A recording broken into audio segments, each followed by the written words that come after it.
Bonjour à tous et à toutes, je vous salue bien amicalement. Merci d'être là, chers amis. Je règle un peu ma caméra parce que c'est pas la caméra, c'est la webcam, hein, évidemment. Enfin bon, la caméra. J'espère que vous allez tous bien. À l'avant-veille, pour vous, ce sera la veille du Nouvel An, et d'ailleurs, par ailleurs, je vous souhaite de bonnes fêtes de réveillon, de veillée, enfin, pour les croyants, et puis voilà, quoi. Tout simplement une bonne soirée, en tout cas entre amis, en famille d'abord, hein, bien sûr, en famille, mais enfin généralement le Nouvel An, c'est plutôt une fête d'amitié plus que de famille, mais enfin bon, il faut toujours avoir en vue la famille.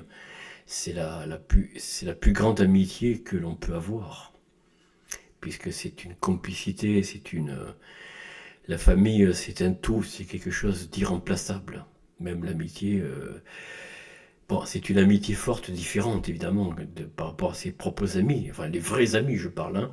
Je parle pas des amis occasionnels, non, je parle de vrais amis, ceux que vous connaissez depuis très longtemps, peut-être même depuis votre enfance, hein, pour la plupart d'entre vous, j'espère. En tout cas, je l'espère. Comme tout devient de plus en plus distendu, divisé, voilà. Alors j'espère que vous allez bien. Moi ça va très bien ici. Je me prépare à passer une veillée, un réveillon du tonnerre avec moi-même. Vous voyez, la meilleure compagnie, c'est soi-même. C'est vrai que la solitude, au début, ça pourrait faire peur. Je pensais ça depuis pas mal d'années maintenant. Je pensais que la solitude était une chose qui était un danger finalement. C'était dangereux parce que ça aigrit, ça vous rend enfermé, ça vous rend crochu, les doigts crochus, vous voyez. Non, pas du tout. Pas du tout. Enfin, ça peut être ça, on peut le voir comme ça. Mais la solitude, c'est parfois une meilleure compagnie. C'est parfois une meilleure compagne ou un compagnon, ça dépend comment vous la traitez. C'est un meilleur compagnon que d'avoir de faux amis. Moi, je dis ça comme ça, hein. Après, ou une famille distendue qui se dispute tout le temps, qui se chamaille, qui n'arrive pas à passer une soirée, un repas dans la tranquillité, l'empathie, l'amour filial, vous voyez. Bon, il vaut mieux parfois la solitude, hein, voilà. Bon, chers amis, oh, j'ai fait une bêtise, non, non. Oh putain de merde. Que ça m'ennuie, on n'arrive même pas à l'enlever. Alors nous continuons l'histoire. Aujourd'hui c'est Sigebert Ier, un autre roi. Alors la biographie est courte, hein, vous allez voir. Décidément, Grégoire de Tours, il fait pas grand-chose. Il donne pas grand-chose avec Wikipédia, complice de la religion, hein, de toute façon. Faut pas s'attendre à grand-chose. Alors, tiers, dessous, de Sigebert, bon, ça c'est pas un problème, c'est pas... Bon, alors les titres. Il est roi des Francs d'Austrasie de 561 à 575. Waouh, 14 ans. Alors, biographie, dynastie, oui, c'est pas très long, hein. Dynastie mérovingien, bon, ça vous l'aurez compris. Date de naissance vers 535, date de décès décembre 575. Alors, c'est étonnant qu'il n'y ait jamais une date de naissance juste, précise, et toujours une date de décès, par contre, précis. Cherchez l'erreur.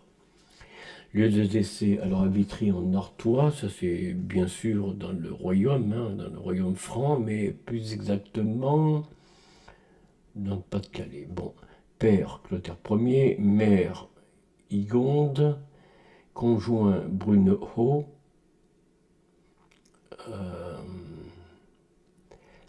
enfant Igonde donc, Childebert II et Clodoswint. J'arrive pas bien à le prononcer, ou je sais pas comment on dit. Alors, la biographie, on vient de le faire, là, d'accord. Alors, bon. Clotaire Ier avait réunifié le royaume franc de Clovis Ier avec peine, mais n'avait pas partagé le royaume avant sa mort, qui survint en 561, on vient de le dire.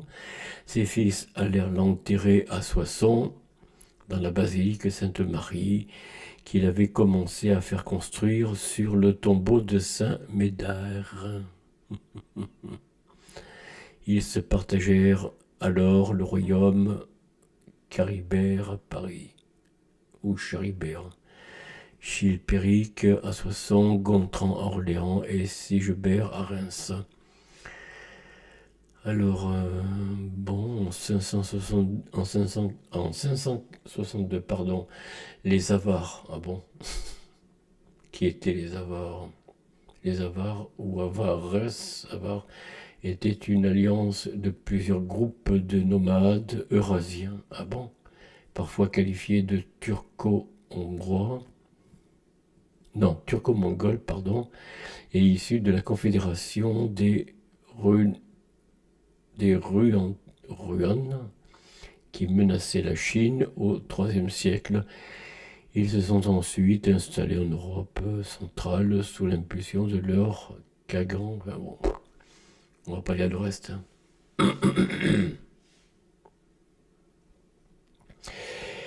Bon voilà, les envahisseurs du Rhin, Chilpéric Ier profita de l'absence de son frère pour enlever Reims et d'autres villes d'Austrasie. Oh, l'Austrasie, on a vu ce que c'est, hein. Voilà, c'était un royaume franc de l'époque mérovingienne. C'était assez grand quand même, hein. Sigebert lança une contre-attaque et battit Chilpéric. En 566, il épousa Brunehaut, fille du roi wisigoth Athanagilde. Voilà, Athanagilde, vous voyez. Héros wisigoth d'Hispanie et de Septimanie. Voilà. En effet, d'après Grégoire de Tours, toujours lui, bon allez, je passe parce que ça m'agace. Il n'y a qu'une référence historique. Comme s'il n'y avait pas d'autres historiens, même, bon, peut-être plus en... Comment dire, peut-être ils sont plus de ce monde, mais il y a quand même eu des historiens au 19e et 20e siècle, non? Enfin, c'est quoi ça? En 567, la mort de son frère, Charibert Ier, lui donne une partie. C'est pour ça que c'est si court. Parce que je vais vous expliquer une chose, chers amis. Si nous poussons un petit peu l'histoire, un petit peu, il y a eu des découvertes, je vous l'ai dit, en Belgique, de casques d'anciens Gaulois massacrés par les Romains du temps de César. D'accord? Or, s'ils sont arrivés à ce niveau-là, à remonter jusqu'à la Rome antique, vous ne croyez pas qu'à l'époque des Mérovingiens, ils n'auraient pas découvert beaucoup plus de choses que ça? À travers des artefacts, à travers des objets militaires, vous voyez, bon. Mais non. Non, les Mérovingiens, c'était pas du tout la bonne graine, selon l'expression des croyants, hein, je parle des croyants en général, n'est-ce pas, puisqu'ils ne sont pas dans la droite ligne du Dieu unique, hein, qui en fait, oui, enfin, Dieu trine pour les chrétiens, puisqu'ils croient à la Trinité, donc non pas trois dieux, mais un Dieu en trois personnes, comme ils disent. Mais enfin, c'est un Dieu unique, malgré tout. Bien, unique dans son unicité. Alors que Odin, Thor, vous voyez, la religion d'Odin, justement, ne donne pas cette définition d'un Dieu unique. Mais bon, on n'est plus du tout à cette époque-là, mais les Mérovingiens défendaient la foi de leurs ancêtres. C'est ce que je vous expliquais. C'est pour ça que des gens comme Grégoire de Tours n'ont pas pris la peine d'approfondir à travers Parce qu'il était plus facile à l'époque de faire des découvertes sur cette période que de nos jours, vous croyez pas? D'autant plus que, à force de remuer le terrain, de bâtir des immeubles, des maisons, détruire des forêts, on finit par tout, à force de remuer les sols, on finit par oublier qu'il y a eu avant nous une civilisation. Vous comprenez? Et la civilisation gauloise ou celte n'étaient pas sauvages, c'était pas des sauvages, c'était des chevaliers, des guerriers, d'ailleurs qui se battaient sans casque et sans armure, pratiquement. Tandis que les Romains, et puis depuis lors les soldats jusqu'à nos jours, ils mettent des gilets pare-balles, ils mettent des casques, ils mettent des... Maintenant, c'est des lunettes, carrément, et même carrément des masques avec... bon, voilà. Hein, donc, les gens ne se battent plus à main nue. Quand je dis à main nue, c'est même avec des armes, même je veux dire, le corps n'est pas... Voilà, le corps n'est pas nu, il est couvert, complètement couvert. Déjà au temps des Romains. Mais là, encore plus maintenant, vous voyez, maintenant, de nos jours, au XXIe siècle, c'est encore pire. Il ne faut pas confondre soldats et guerriers. Oui, vous allez me dire, mais qu'est-ce que je raconte là? En fait, les guerriers, c'est des gens qui guerroyaient, dont le mot guerre, hein, ils guerroyaient, j'allais dire, avec des armes, bien sûr, hein, des armes de l'époque, hein, des haches, des épées, etc.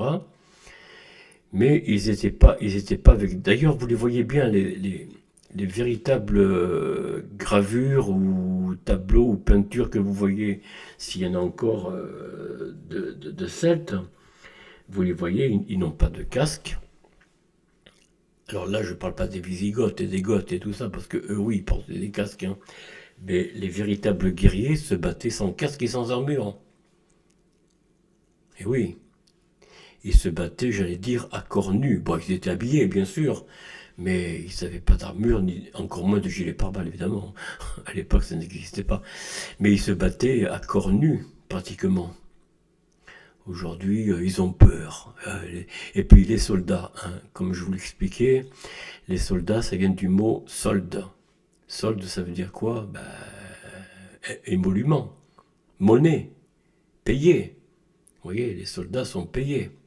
Alors, ils sont payés à la solde, évidemment. Hein. D'où le mot soldat. Et donc, s'ils ne sont pas payés, ben, ils ne se battent pas. Hein. C'est aussi simple que ça. Alors qu'un guerrier, lui, il se battait plus pour l'honneur de son pays, de son royaume, hein, plutôt que sa dignité propre. Vous voyez ce que je veux dire, quoi? Il se battait pour une cause beaucoup plus grande. Les guerriers, c'était ça à l'époque. Hein. Bref. Alors, je continue. En 568, Galwent, la sœur de Brunehaut, venant d'épouser Chilpéric Ier, donc, oui,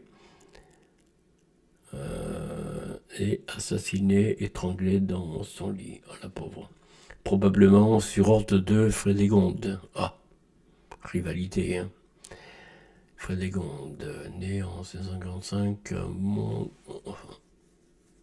aïe aïe aïe.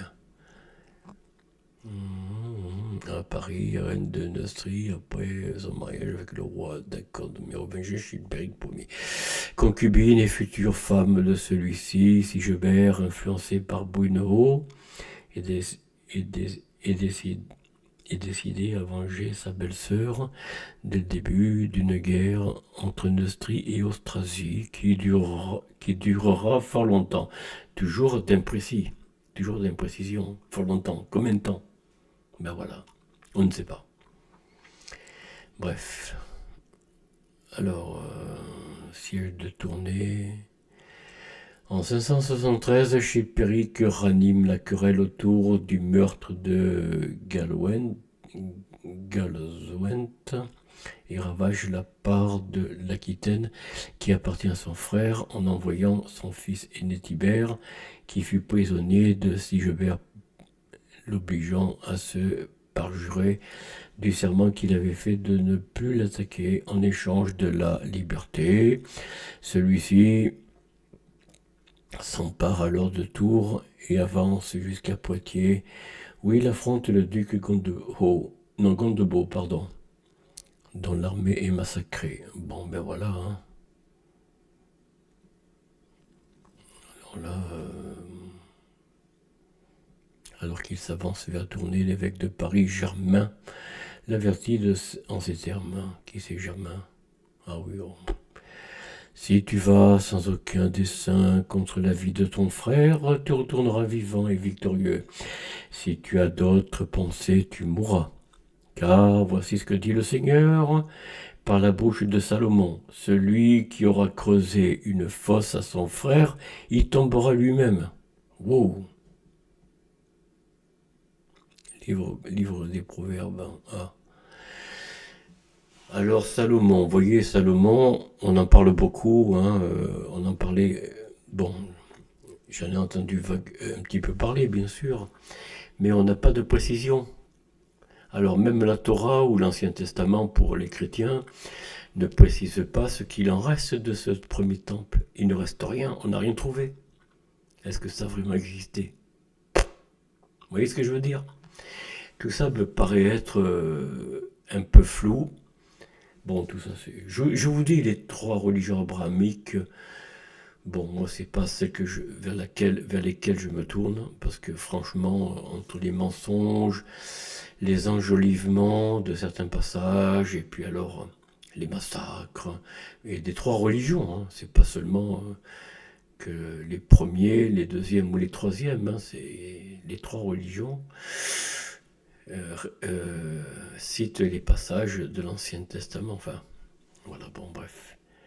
Alors, à Vitry, en Artois, l'armée de Chilpéric le reconnaît comme roi de Neustrie, mais alors qu'il part se faire sacrer roi, il est poignardé par les pages de Frédégonde à coups de Scramaxax. C'est quoi ça? C'est une arme? C'est une arme blanche franque. Et pour certains types pangermaniques, il s'agit d'un coutelas semi-long. Bon, voilà, c'est ça, oui. Bon.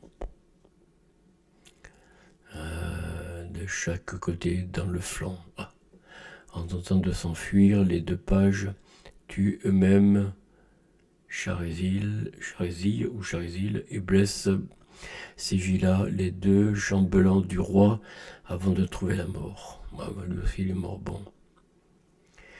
Voilà, chers amis, bon, Sigebert est mort à l'âge de 40 ans, après 14 années de règne.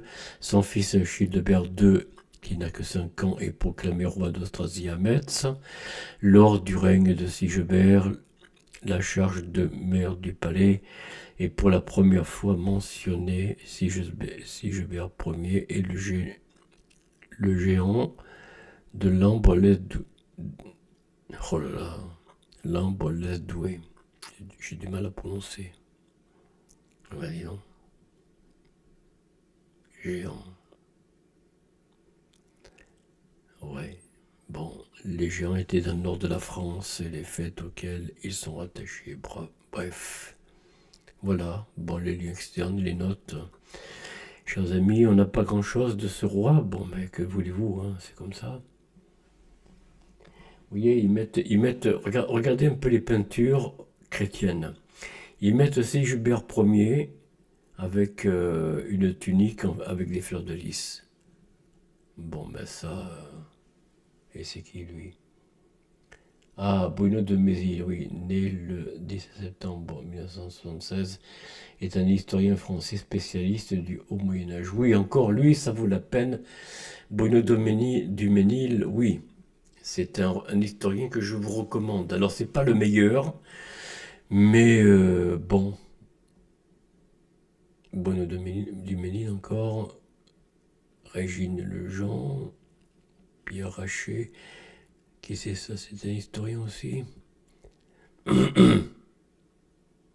un historien, bon, lui, je ne connais pas trop. Généalogie des Mérovingiens, bon, ça, c'est les articles connexes. Geneviève Billard Thierry, d'accord. Grégoire de Tours. Bon, bref. L'histoire des rois de France, des rois francs, pardon.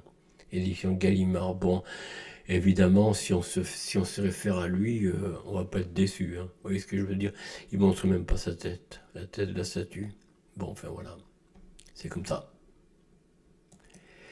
Voilà, chers amis, cette vidéo n'a pas été bien longue. Hein. Je suis un petit peu, on va dire, un peu sur ma faim.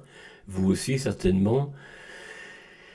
Eh bien, figurez-vous que c'est que sur les Mérovingiens, on ne donne pas grand-chose. Et comme je vous l'ai dit, la religion y est pour beaucoup. Parce que la religion primordiale des Mérovingiens, c'était pas le christianisme, contrairement à ce qu'on veut nous faire croire. Certes, certes, ils ont accepté dans leur royaume au pluriel, parce qu'il y en avait plusieurs, hein, Soissons, Paris, bon, on vient de le voir, ils acceptaient les chrétiens. Ça, il n'y a pas, y a pas du tout. Non, là-dessus, il n'y a pas à discuter. Enfin, il n'y a pas à discussion, si vous voulez. C'est certain que les Mérovingiens les acceptaient. Mais en reconnaissance de la religion primordiale, qui était toujours l'odinisme.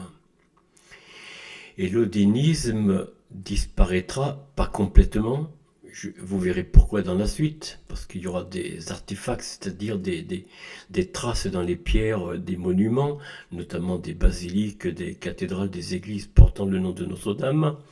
Généralement, d'ailleurs c'est pour ça que Notre-Dame de Paris, la, la cathédrale de Paris a brûlé, hein, enfin vous rappelez, c'est parce qu'ils voulaient détruire justement ces messages qu'il y avait dans les poutres, des poutres très anciennes, hein, de l'époque d'ailleurs.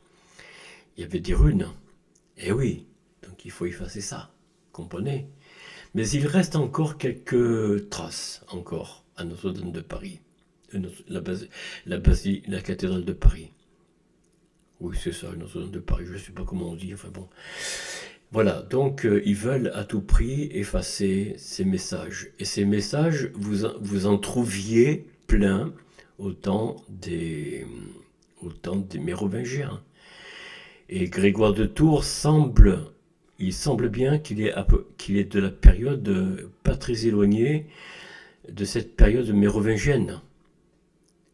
Je vais essayer de voir un petit peu avec vous, chers amis, quand est-ce qu'est né Grégoire de Tours. On va voir ça tout de suite. Alors,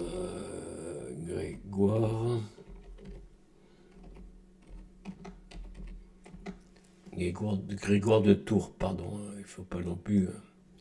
Alors, on va voir ça. Bon, là, on va prendre de la source Wikipédia parce que malheureusement, on ne va pas trouver grand-chose. Alors, on va voir un peu à quelle période il est né et dans quelle période il a été l'historien que nous connaissons. Voilà, vous voyez, il est même né carrément dans la période des Mérovingiens, 30 novembre 538 ou 539 évidemment, dans la ville de Rion, donc dans le royaume franc, est mort le 17 novembre en 594 à Tours, est un évêque de Tours et historien du début du Haut Moyen-Âge ou de la période médiévale. Au Moyen-Âge, qu'est-ce que ça veut dire ça? Voilà, c'était un aristocrate gallo-romain, voyez? Jeunesse et formation, bon, on va pas trop chercher. Voilà. Voilà, chers amis, nous revenons un petit peu à la page d'accueil. Tout ça pour vous remercier d'avoir suivi cette vidéo. Merci d'avoir regardé jusqu'au bout. Bon, elle est pas bien longue. D'ailleurs, je voulais pas faire. Je voulais pas. C'est pas que je ne voulais pas, mais c'est que dans le défilement des rois des Mérovingiens, j'ai l'impression que Grégoire de Tours donne pas beaucoup d'éléments. Vous le voyez vous-même. Il ne donne que des éléments où il est fait mention, baptême, construction d'église, mariage religieux, vous voyez, ou massacre ou meurtre. Bon, voilà, hein, rixe entre frères ou femmes, concubines. Bon, il parle un petit peu quand même des concubines, enfin des maîtresses. Parce que à l'époque de la religion d'Odin, il n'y avait pas ce mariage unique. Ou alors il y avait un mariage, mais il était permis, un peu comme dans l'Ancien Testament d'ailleurs, hein, pour les croyants. Il y avait cette possibilité de se marier avec deux, trois femmes. Bon, une autre religion a repris ça à son compte, hein, vous le savez, on va pas en parler. Mais ce que je vais vous dire, c'est que autrefois, avoir plusieurs maîtresses, c'était pas, ou concubines, c'était pas, c'était pas rare. Mais il fallait avoir les moyens, parce qu'il faut les nourrir. faut les habiller aussi, les entretenir, quoi. Mais bon, mais avec la nouvelle, avec les religions nouvelles, enfin, pour l'époque, c'était pas très bien vu. Alors les chrétiens, bien sûr, qui vivaient aux côtés des Celtes, des Gaulois, ça faisait un peu, il y avait des frictions, vous comprenez, même si le royaume mettait la main pour qu'il n'y ait pas de trop de, vous voyez ce que je veux dire, de disputailles. Mais il y avait certainement des conflits, certainement. Enfin bon. Et puis sous Charlemagne, alors là, quand nous allons passer cet empereur, là c'est pire. C'est des massacres carrément, carrément des massacres par dizaines. Ça c'est ce qu'on ne vous dit pas. On vous présente un... Bon bref, on en reparlera quand ce sera le moment. Voilà chers amis, je voulais m'arrêter là pour aujourd'hui. Non pas que je m'ennuie, mais la vidéo n'est pas très longue et vous savez que... Bon, vous savez maintenant que sous les Mérovingiens, il y avait une dominante d'une religion qui était la religion d'Odin. Quoi qu'en disent les historiens de l'époque, notamment Grégoire de Tours, qui ne voulait surtout pas mentionner, il le mentionne d'ailleurs aucunement dans son livre d'histoire. Vous ne trouvez aucunement, que je sache, hein, du moins, bon, j'ai pas lu les ouvrages de Grégoire de Tours, mais je pense qu'il n'est pas fait beaucoup mention, en tout cas, dans le déroulement de Wikipédia, que Wikipédia donne à travers la référence de Grégoire de Tours, excusez-moi, il n'est pas fait mention, pour l'instant, une seule fois, à l'odinisme. Ben, pourtant, bon, les trois religions abrahamiques traitent cette religion de païenne, de paganisme, de païen. C'était pas une religion païenne ni paganiste, de paganisme. C'était une religion, c'est tout. Une religion que les anciennes civilisations pratiquaient un peu partout dans le monde d'ailleurs, hein. Alors oui, bon, les chrétiens parlent d'obscurantisme, la vraie lumière c'est Jésus-Christ, enfin bon, voilà, passons. On va pas trop insulter, voilà, surtout en ces périodes de fête, hein. Alors, je voulais vous dire merci, je voulais vous dire à très bientôt, portez-vous bien, soyez heureux en famille. Encore une fois, je renouvelle mes vœux d'une bonne soirée de fin d'année pour vous tous et vous toutes. Soyez heureux en famille. Si vous travaillez encore jusqu'à la veille du Nouvel An, ben écoutez, bon courage à vous. Essayez de vivre dans la concorde avec vos collègues de travail. Et on se dit à très bientôt. Ciao.